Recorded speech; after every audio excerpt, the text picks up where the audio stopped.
Welcome to 10 Minutes Astrology Podcast, most easy way to learn astrology with professional astrologer. I'm Rothschild. I am Alejo Lopez. So, before we start, because recently our school had a little event on the 14th of May, 1 p.m. UK time. We invite Lynn Bell, astrologer Lynn Bell, to talk about when Jupiter is too much, astrology and addiction. Lynn Bell is a very famous and great psychological astrologer, and each time when she brings a subject related to astrology, it's like there's a reach and the depths in astrology, and I really enjoy her talk. So this time I invite her to talk about addiction, and then she say when Jupiter is too much, there's a relationship between addiction too. So if you are interested, please contact us. I will post that the enroll link here. But today we come to the final set of the houses. House. So I was like, what are we talking about? Yes, house. Yes. So it's the third house, and the other three is 6, and then 9th house, and the 12th house. Yes, very good. Yes. Yeah. Which are called? This is the problem. I would say, I have total different cultural background. So what they call it, I just like, what does that mean? Cadent. What does that mean? Cadent. Cadent. It means from Latin. It means cadere. It means they're falling. Because falling. they have just falling from grace. Let's say because they were angular, and now they're falling to be in accidents, they're falling from angularity. So they are called cadent. They are falling. Okay. So yes. They call cadent because they're falling from the angle. So they used to be angle. They used to be the ascendant, MC, IC, descendant, and then exactly. Okay. Well, so how people see this set of house? So should we beginning from 3rd house? Yeah, let's begin with the 3rd. Yeah. Okay. Should I begin or do you begin? I begin, right? Okay. Yes. Okay. So, the 3rd house, it's about the mind. It's the realm of the mind. We said that each house represents an area of life. So the 3rd house, the area of life, is the area of life that has to do with the mind processes.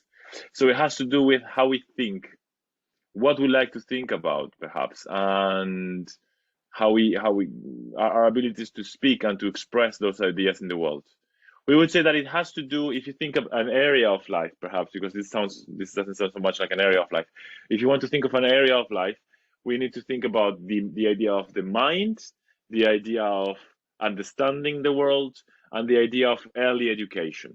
So what you think and how you talk may be really nurtured by your early education, and that's why I think it's related to all of these subjects. Also, there's this idea of siblings in the 3rd house, the idea of how these people who are kind of equal to you, they're on the same hierarchy as you are, they help you find out what you think, and you need to find your own voice. If you have siblings, this, you need to find your own voice in these kind of relationships. So the 3rd house will be all about that, the mind, thinking, talking, early education, and siblings, and perhaps also the kind of the environment. You could say in traditional astrology, they say the 3rd house is the short journeys. So it's this idea, this environment that you deal with everyday life. You go to work and you have to come back. So it's something that may give you some ideas, may give you some inspiration, but it's not something outbreaking. It's not something that's going to change your perspective on life. It's something more like reflecting on your current status of life, something like that. Yeah. So how about the opposite side? Okay, the opposite. I was waiting to see if you're going to add something. So the opposite side, the 9th house. If the 3rd house is short journeys, so in the 9th house we have long journeys. And short or long, I mean, it's a bit. It's not about time. When we mean short journeys, we mean journeys that will not change who you are. But in the ninth house, we have this idea of the journey, the idea of going beyond the comfort zone and trying to find something new. So the ninth house is about expansion.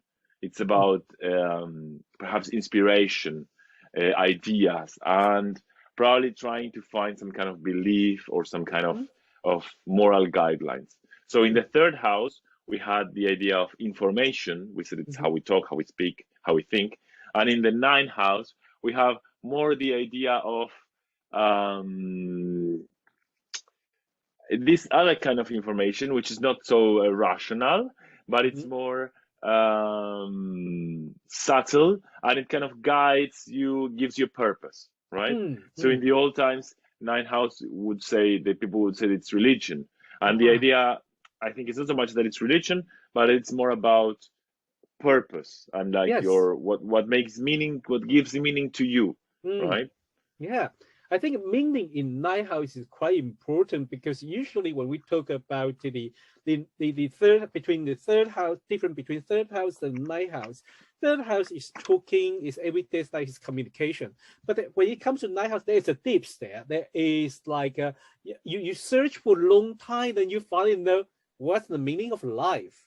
And that is really a ninth house things. So like if someone who has the in his chart have the emphasized ninth house, it probably, he probably not become priest, but the meaning of life would definitely become quite very important for this person.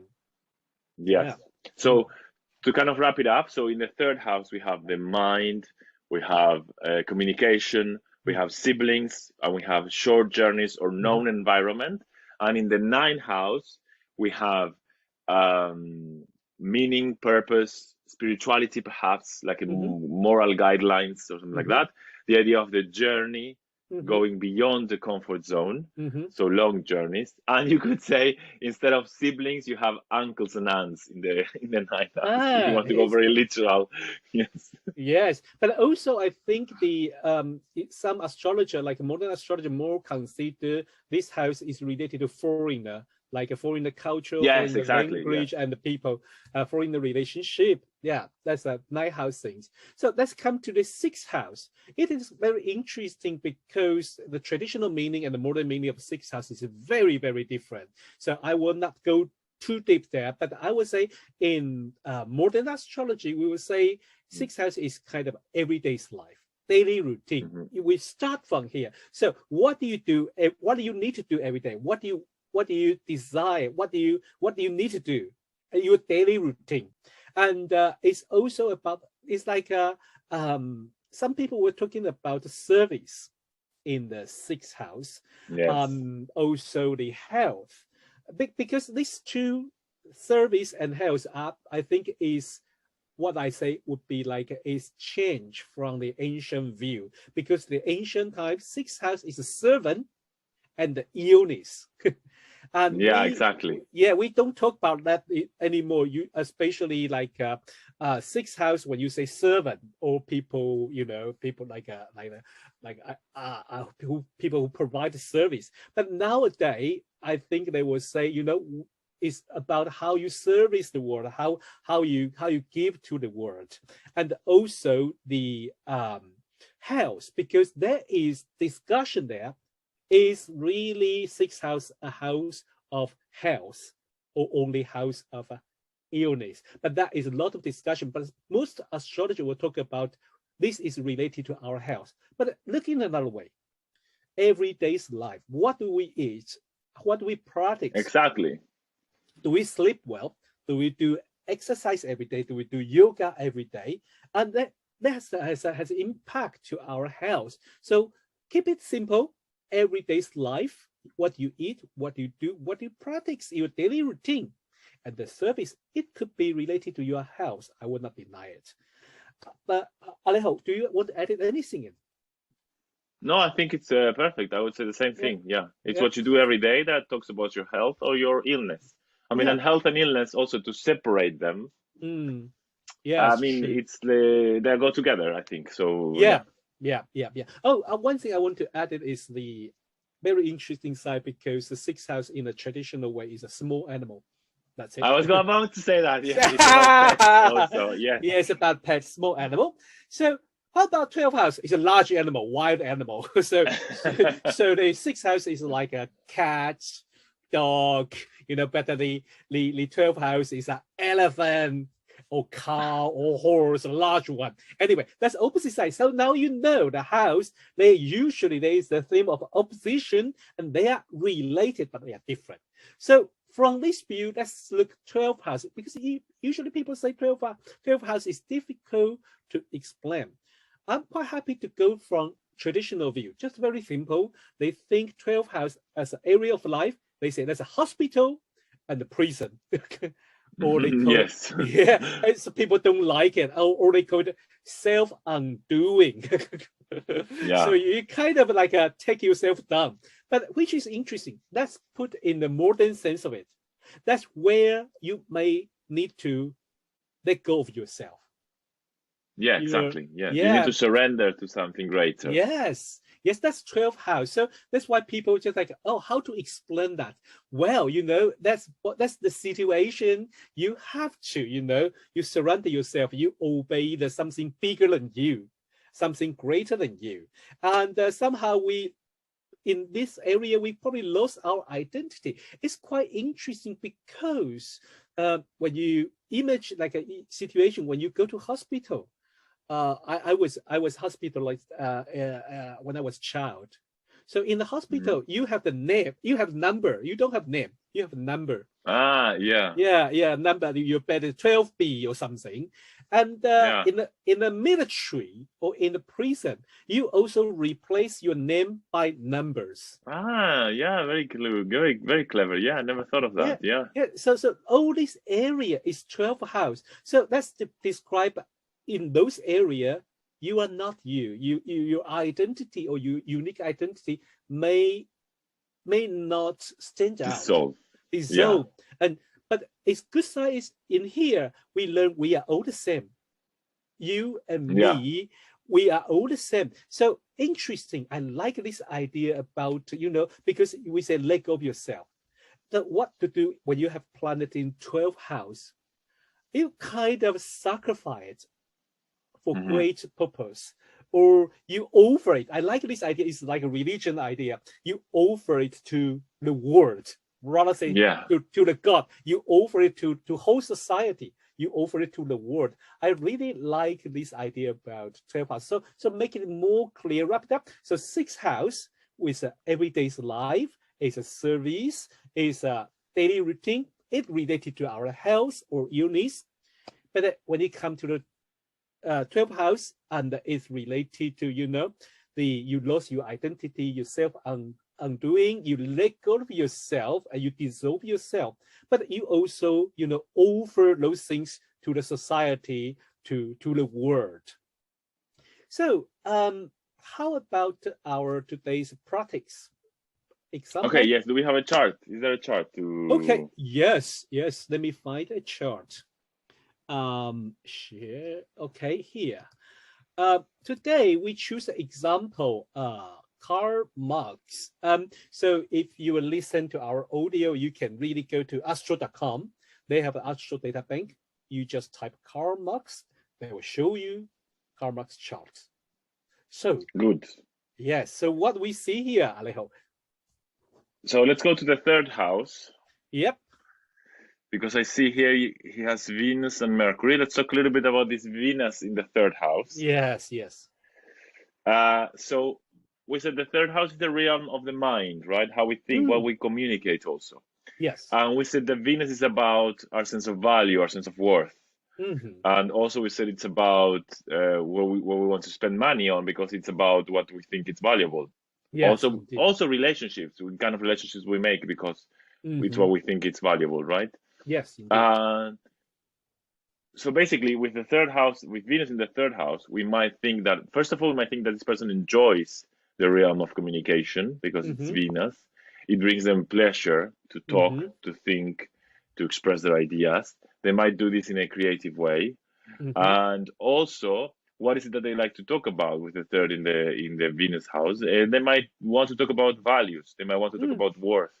Yeah. They might want to talk about how we invest money and whether we should invest it in that way or not. So in a way, this is talking about, it could be like talking about capitalism and yeah, that's definitely his book, right?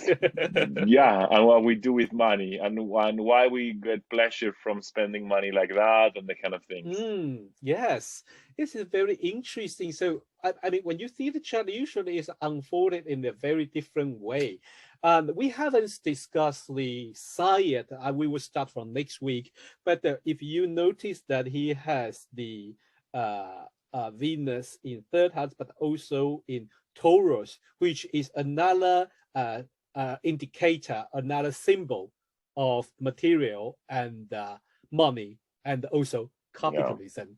Yeah, that's very interesting. So how our audience going to practice today? Should we give them another, little bit exercise? Okay, let's try to think about, let's take Venus again, because now we've been over it. So remember what it is. It's about where you find pleasure, what you find valuable, what you find worth, the kind of relationships you want to make. And let's place it in the sixth house. So you have to merge these ideas with the sixth house that Rod said. Yeah. And you can try it out. And you can also try the other houses if you want. You can try the 9 and the 12th house and try to come up with ideas. And you can share your ideas in the Facebook group. So yes. Yeah. Yeah, that would be really, really interesting, because it's not only just a listen. You also need to practice a little bit. Think about when you put the idea of a Venus in the sixth house, what is a pleasure, and where they find a value, what area of life they find a value. It is very interesting. And thank you. And thank you for listening and watching 10 Minutes Astrology. This week, we learned a house, the Cadent house, third house, 9th house, 6th house, 12th house, and this is the last set of house. From next week, Alejo, we're going to move something different, right? Or we're going to start with the signs. Oh my God! Waiting for the oh signs. Yes. To be honest, yes. So from next week, we will, 12th week, we're talking about each sign and how to make interpretation when planet in this sign. That would be so interesting. So should we start with the first sign? Yes, we'll start with the first one, which is Aries. Yes, exactly. Some people will start with their own sign, like me. I will start with Aquarius. Really? No. Let's start with Aries. Come on. With Aries. That we will explain why is the first sign next week. Okay. Exactly. So, thank you for listening, and we really hope you enjoy our episode. Please join our group on Facebook, 10 Minutes Astrology, or you can email us if you have any feedback and the question, AOA.inquiry@gmail.com.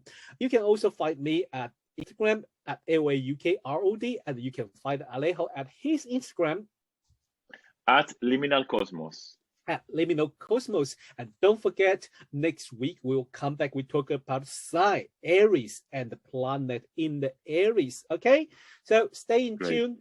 Bye. Bye.